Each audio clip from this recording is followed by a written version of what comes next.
the lunchbox who wanted to be fancy.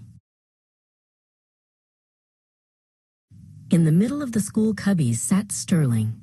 He was a sturdy, silver metal lunchbox with a simple handle and a very honest face. Right next to him sat the fanciest lunchboxes you've ever seen. They had sequins, neon zippers, and enough glitter to be seen from outer space. Sterling felt like a gray cloud in a sky full of fireworks. Sterling was plain.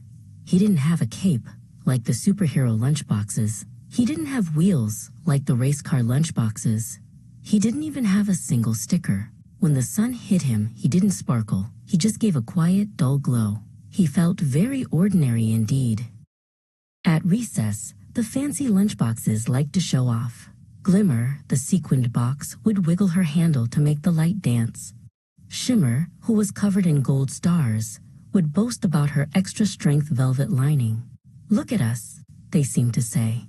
"We are the stars of the lunchroom." Sterling watched them from the grass. He tried to imagine what it would be like to be covered in rhinestones. "If I were fancy," Sterling sighed, "maybe Leo would show me off to his friends. Maybe I'd be the one everyone looked at first." He wished for just a little bit of magic. Then came Tuesday. It was the hottest day of the year. The sun blazed in the sky like a giant, glowing orange. Leo carried Sterling out to the park for a field trip. The air was thick and heavy, and even the birds were looking for shade. Under the hot sun, things started to go wrong for the fancy lunchboxes. Glimmer's sequins became too hot to touch. Shimmer's velvet lining felt like a warm blanket. Inside them, the yogurt turned to soup, and the cheese sticks began to sweat. "Oh no!"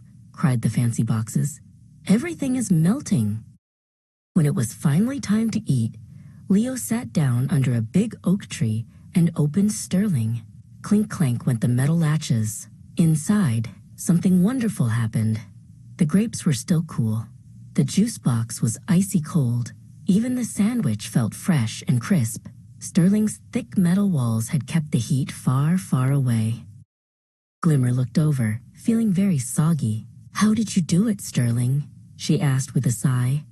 "I have all these sparkles, but my chocolate bar turned into a puddle." Sterling puffed out his silver chest. "I might not be sparkly," he said gently, "but I'm built to keep things safe and cool. That's my job." Leo saw his friend Maya looking sadly at her melted snack. "Here, Maya," Leo said.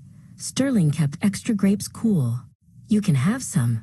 Maya's eyes lit up as she took the chilled fruit.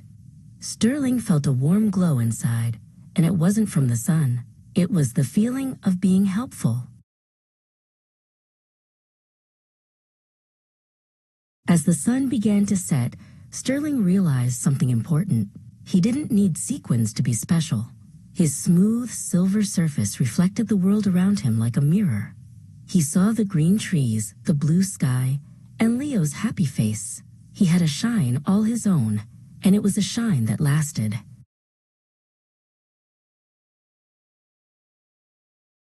When they got home, Leo carefully cleaned Sterling until he gleamed. Then, Leo reached into his pocket and pulled out a bright red sticker in the shape of a heart. He pressed it right onto Sterling's lid. "You're the best, Sterling," Leo whispered. Sterling felt like he was wearing a medal of honor.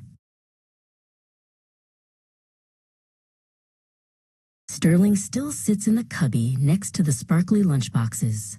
Glimmer is still bright, and Shimmer is still gold. But Sterling doesn't mind being plain anymore. He knows that being reliable, strong, and cool is the fanciest thing of all. And with his little red heart, he's the happiest box in school.